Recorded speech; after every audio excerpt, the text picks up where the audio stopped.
On Mashujaa Day or Heroes Day, Kenya celebrates those who fought for independence. People from far and wide came last Friday to Nairobi's main park to listen to President Uhuru Kenyatta's address. The event is usually filled with pomp and color, with children getting the most out of the entertainment. But this year, uneasiness hangs over Kenyans, including James Njoroge and his family. After the Supreme Court annulled the elections, there's been a lot of tension. But we pray to God that we'll have an election and have peace on that day and thereafter. Kenya's Electoral Commission has faced numerous challenges since the annulment on September 1st.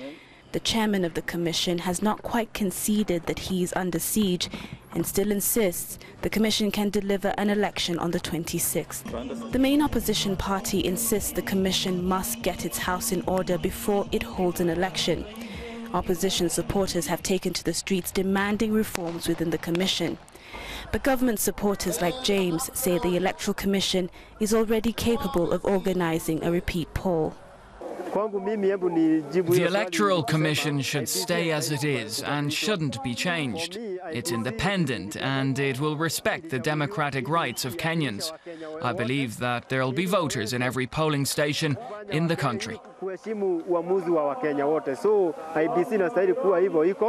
we approach the 26th of October, Kenya remains a divided country.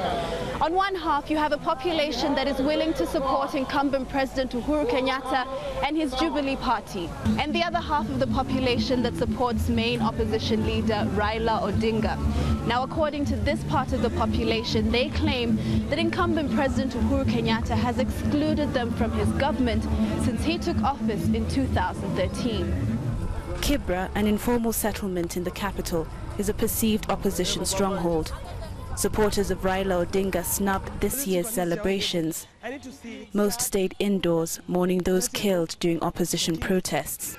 No, I cannot vote with no reforms. I cannot vote. I voted last time.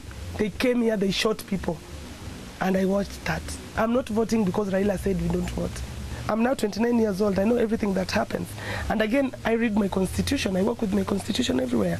As much as I don't have PhD, but I want to understand what is there. And I understand it.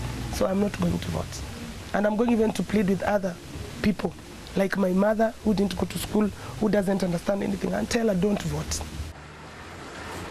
The Kenya National Human Rights Commission says police killed at least 33 opposition supporters in protests following the election in August. This number includes 7 children. There are fears more will die if both sides stand their ground. Those who know, it goes back to you're born into a tribal home. And by a tribal home, I just mean you're born thinking the way your parents think politically. You've naturally grown into this political thinking and socialization of other people with their tribe and party don't represent me. Uhuru Kenyatta insists the elections must go ahead and has ruled out dialogue with Raila Odinga, who will boycott the poll. A heavy police presence is expected on voting day as Kenya's future hangs in the balance.